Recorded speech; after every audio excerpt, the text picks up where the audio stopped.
अस्सलाम वालेकुम स्टूडेंट्स, कैसे हैं आप सब? ठीक हैं, खैरियत से हैं? उम्मीद करता हूँ कि आप बिल्कुल ठीक ठाक होंगे। आज के इस लेक्चर में हम बात करेंगे रिफाइनिंग ऑफ कॉपर की, कि कॉपर को हम किस तरह से रिफाइन करें। तो जी स्टूडेंट, जैसे मैंने आपसे कहा कि हम बात करेंगे इलेक्ट्रोलिटिक रिफाइनिंग ऑफ कॉपर, तो जल्दी से इसको डिस्कस करते हैं। इलेक्ट्रोलिटिक रिफाइनिंग ऑफ कॉपर बहुत आसान मेथड है। एग्जैक्टली वही चीज है जो हम पहले कई दफा पढ़कर आ चुके हैं इलेक्ट्रोप्लेटिंग प्रोसेस के अंदर। बस बातें थोड़ी बहुत चेंज हैं, क्योंकि यहाँ इलेक्ट्रोड और कैथोड, सॉरी एनोड और कैथोड थोड़ा डिफरेंट हो जाएगा। यानी हमने करना क्या है कि इस रिफाइनिंग प्रोसेस के लिए भी हम एक इलेक्ट्रोलाइटिक सेल का ही यूज करेंगे। ठीक है, एक इलेक्ट्रोलाइटिक सेल हम लेंगे और इसमें हमारे पास दो इलेक्ट्रोड होंगे। एक वो इलेक्ट्रोड होगा जो कि प्योर कॉपर है, और एक वो इलेक्ट्रोड होगा जो कि इम्प्योर कॉपर है, जिसकी हमने प्योरिफिकेशन करनी है। ठीक है, जिसपे हमने क्या करना है, जिसकी हमने प्योरिफिकेशन करनी है। ठीक हो गया।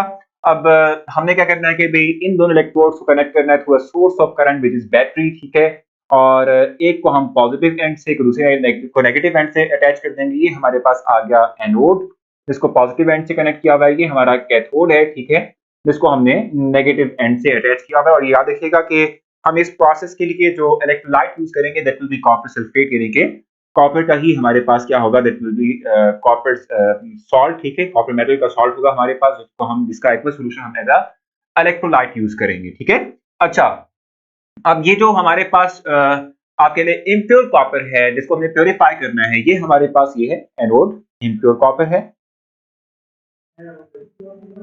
ठीक है, और जिसको हमने कैथोड लिया है वो हमारे पास प्योर कॉपर है।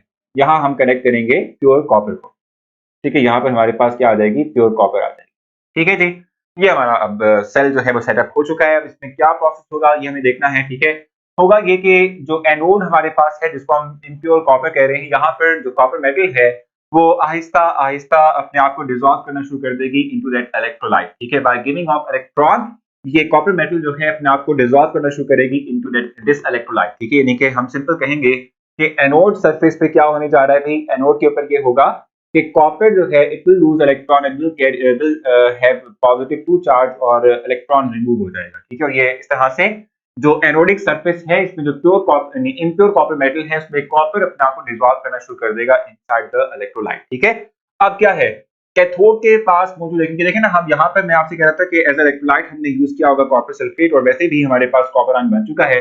ये कॉपर आयन आएगा टुवर्ड्स द कैथोडिक सरफेस। ठीक है, वहां पर मौजूद होंगे इलेक्ट्रॉन जो कि आए आउटर सर्किट के थ्रू इसके पास। ठीक है, और वो इलेक्ट्रॉन ये कॉपर ले लेगा और अपने आप को लेने के बाद कन्वर्ट कर देगा इनटू सिंपल कॉपर मेटल। ठीक है, अपने आप को कॉपर मेटल में कन्वर्ट कर देगा। So I think so that will be easy for us कि हम अंडरस्टैंड करें। ठीक है, कॉपर ने अपने आप को क्या किया, आयनाइज किया, और कॉपर ने अपने आप को कन्वर्ट कर लिया इनटू कॉपर +2। ठीक है, और 2 इलेक्ट्रॉन रिमूव हो गए। उसके बाद क्या हुआ कि कॉपर जो था, आयन जो था, उसने 2 इलेक्ट्रॉन गेट किए, और इलेक्ट्रॉन गेट करने के बाद अपने आप को कॉपर मेटल में उसने कन्वर्ट कर दिया, और ये इस सरफेस पे डिपॉजिट होना शुरू हो जाएगा। यहाँ पर इस तरह से एक थिक लेयर जो है वो बनना शुरू हो जाएगी कॉपर, प्योर कॉपर मेटल की। ठीक है, इस सरफेस के इर्द गिर्द। ठीक है, जो कि इस प्योर मेटल को सराउंड करेगी, इस प्योर कॉपर मेटल को जो है क्या करेगी, सराउंड करती जाएगी। ठीक है, और इम्प्योर कॉपर मेटल की थिकनेस रिड्यूस होना शुरू हो जाएगी, प्योर मेटल की जो है, जो थिकनेस है वो इंक्रीज करना शुरू कर जाएगी, इनहांस होना शुरू हो जाएगी, और इस तरह से हम जो है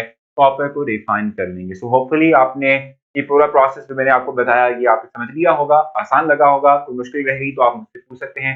अपना ख्याल रखिएगा। मुलाकात होती है अब आपसे नेक्स्ट चैप्टर के अंदर, क्योंकि चैप्टर हमारा यहाँ वाइंड अप हो चुका है। अपना ख्याल रखें, असेसमेंट जरूर दीजिएगा। अल्लाह हाफिज।